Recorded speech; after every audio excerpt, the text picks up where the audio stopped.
Came down here this morning to give the chickens a little bit of the barley fodder we've been growing. It wasn't today's. It wasn't growing quite as well enough to give it to the rabbit, so I thought I'd give it to the chickens over here. And come down here, and then look what I see.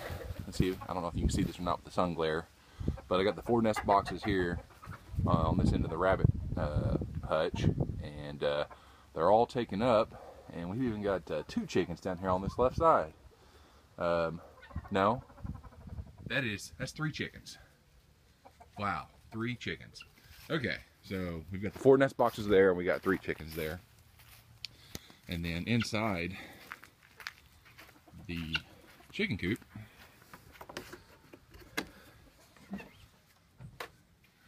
you can see down there, we've got the 1 chicken down below. Up there, we've got 2 chickens. They're side by side. And then we got the one on here on this end, and of course, you know, 1 up here and then 1 down here, and she's looking for a place to lay. So they're obviously not liking the entire nest box being open.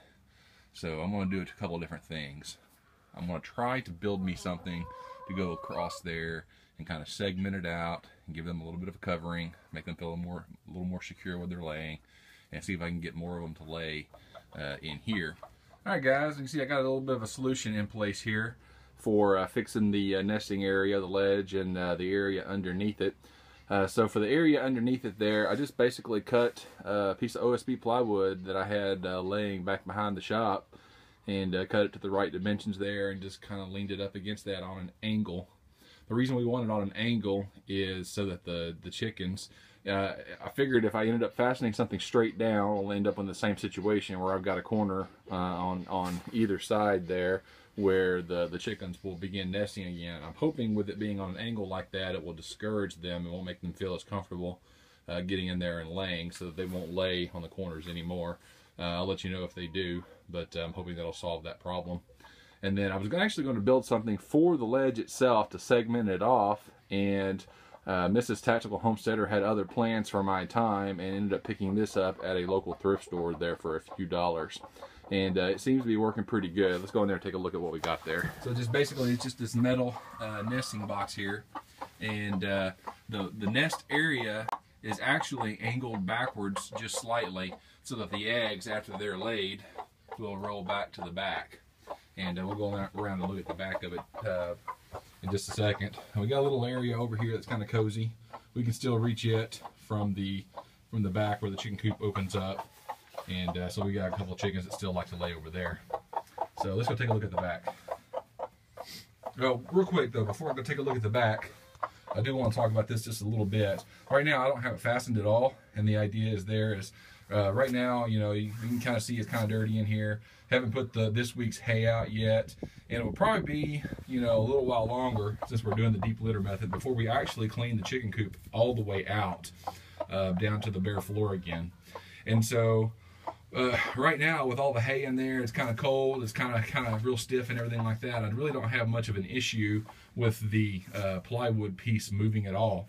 Once we clean the chicken coop out for the first time after having installed this, we'll move that, we'll clean all the hay and all the chicken manure out of here, and I'll end up fastening probably a couple of small little toe holds on each side just to keep the board from sliding in this direction. And once we do that, I shouldn't have any problem there. I won't need to fasten at the top. The pressure will just keep it leaning up against the edge, and I don't think we'll have any issues after that. So anyways, we'll take a look at back of the nest box and show you what we got. All right. So back here on the back of the nest box, as you can see, we got our hen laying over there in that little cozy corner. But again, there's enough room to be able to reach your hand up through there and everything. So I'm not worried about the dimensions not matching just right. It doesn't have to be perfect. It just has to be good enough. But as you can see there, the eggs just kind of roll back down to the bottom, and it's actually been working pretty good. They're actually laying in here, and we're really happy with that. You know, we've had it in here about, I think, about a week since I filmed the first segment of that video, maybe a week and a half, and this seems to have solved the issue for us, at least temporarily. Well, I just want to add another segment in here. It's not really about the nest boxes, but it's really more about the winterization. We did a video here a few weeks ago and showed what we did with the hanging buckets here and the heaters in them, and the water nipples on the bottom for the chickens. About half the flock was using the water nipples. The rest of them never really learned or didn't take interest, or whatever the case may be.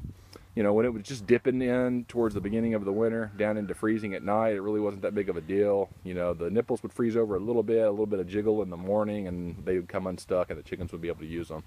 Well, we've had a pretty hard freeze here for several days. We hadn't gotten above freezing. We've got a little bit of ice on the ground over there from where I busted it out of one of the other containers earlier. It's about mid-afternoon, and we're just not going to get any temps above freezing here for the next few days. And so what we did, we just took this little stock pan over here and filled it up with water.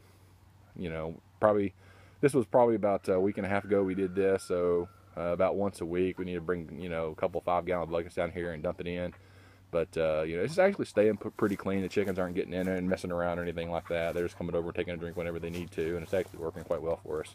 So we just took one of the buckets down and put one of the the plastic heaters into the stock tank. Again, the heater doesn't have any exposed coil, so there's no danger of it melting the plastic on the water tank. So anyways, just want to let you know that solution wasn't working for us here in the wintertime, but we found one that seems to be working okay, and just wanted to let you know. Thank you guys for watching. If you like what we're doing, give us a subscribe. We'd love to have you watching our videos. Talk to you guys later.